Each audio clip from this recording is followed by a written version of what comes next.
नोएडा स्थित मारवा स्टूडियो में 3 दिवसीय 11वें ग्लोबल लिटरेरी फेस्टिवल नोएडा 2025 के आखिरी दिन के पहले सत्र में राष्ट्रीय पहचान के निर्माण में साहित्य की भूमिका पर परिचर्चा की गई। दीप प्रज्वलन और गणेश वंदना के साथ कार्यक्रम की शुरुआत की गई। कार्यक्रम में देश विदेश से अतिथिगण ने अपनी उपस्थिति दर्ज कराई।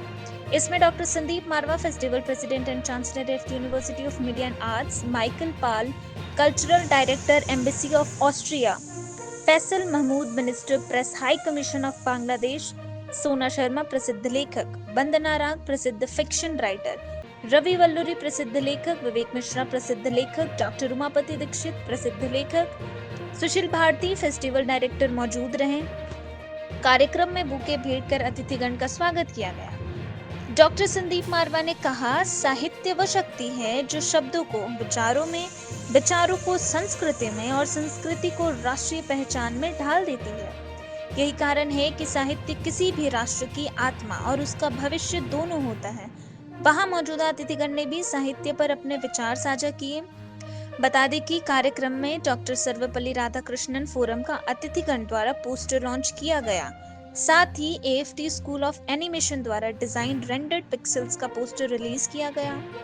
इसी अवसर पर भावरंग 62 लेखकों द्वारा किताब और साहित्य समय और दिशा 45 लेखकों द्वारा किताब का विमोचन किया गया। इसी दौरान कार्यक्रम में आए अतिथियों को उनके देश के कुजीन भी परोसे गए।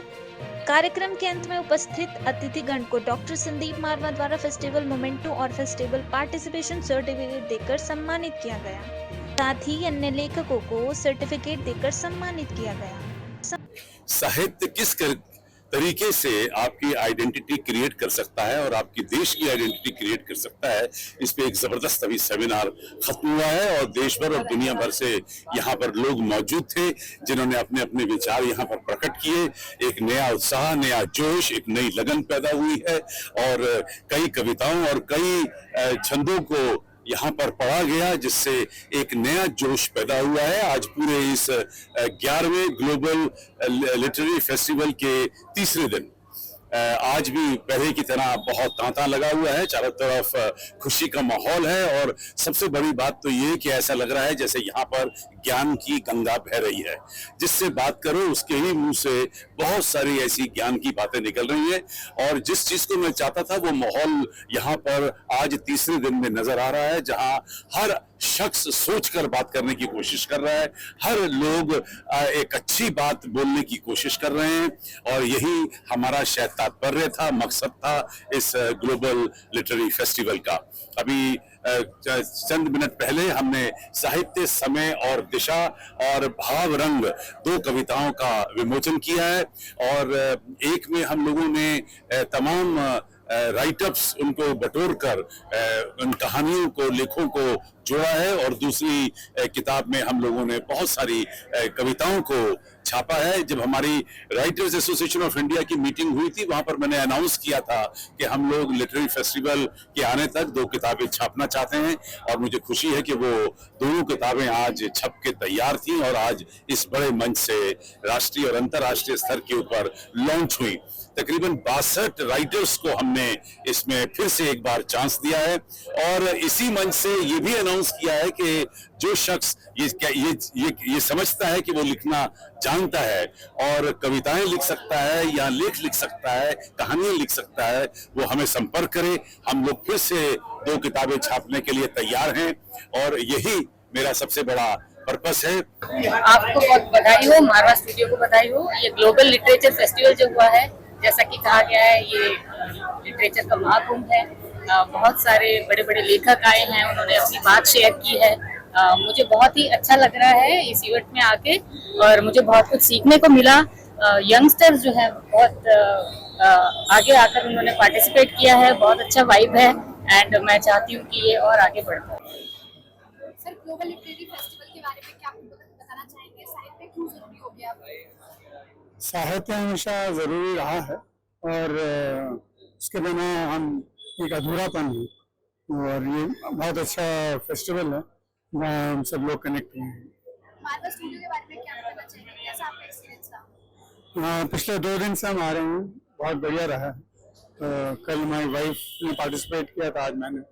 बहुत वाइब्रेंसी है एंड आई एंजॉयड इट। ऐसे उत्सव मैं तो कहता हूँ कि होने चाहिए, और इस उत्सवों से एक चीज बहुत अच्छी हमें समझ में आती है कि जो बार बार कहा जाता है कि साहित्य से युवाओं का संपर्क टूट रहा है। आज की यूथ पढ़ती नहीं है, अपने कल्चर को नहीं समझती है, लेकिन जब ऐसे फेस्टिवल होते हैं और मैं युवाओं का उत्साह देखता हूँ तो मुझे लगता है कि नहीं, ये गलत बात है। लोग आते भी हैं, पढ़ते भी हैं, सुनते भी हैं, तो ऐसे फेस्टिवल्स अच्छे लगते हैं। मैं कई बार इसमें हिस्सा बन चुका हूँ, तीसरी या चौथी बार शायद मैं आ रहा हूँ, और हर बार ये लगता है कि ये परंपरा मारवा स्टूडियो में संदीप मारवा जी ने और सुशील भारती जी ने और आप सब लोगों ने इसको कंटिन्यू किया है। Yes, oh perfect. So it's great to be here. In Noida is fantastic. Marva Studios as always. We have a long-term cooperation with them, and we are going to bring the Mozart Chor next time. This literature event was absolutely stunning, and even we could taste by the school here of hospitality prepared schnitzels and cookies from Austria. So I have to say, keep on like that, and thanks to Dr. Marva, this is a good event. Thank you. Bye bye. You have to tell about the event. How did you like it, and what was your like experience? Okay. So as I mentioned earlier, that it's a pleasure, always a pleasure to come here in this institution, because the way, because the whole arrangement of a literature festival inside an academic institution is, the idea is great. And I was a former journalist, and I was a man of word, and I have written day to day on a day-to-day basis, but I've never started writing my books because I feel like that writing a whole book is like a holy journey. You have to have organized thoughts and everything. But then again, as I mentioned in the program, that literature is very sacred. It transcends boundaries. If you have love for words, if you have this love for finding beauty in literature, then it transcends boundaries. It transcends time and histories. And I hope that some great writers will come out from this festival and this institution. That's my aspiration. Thank you.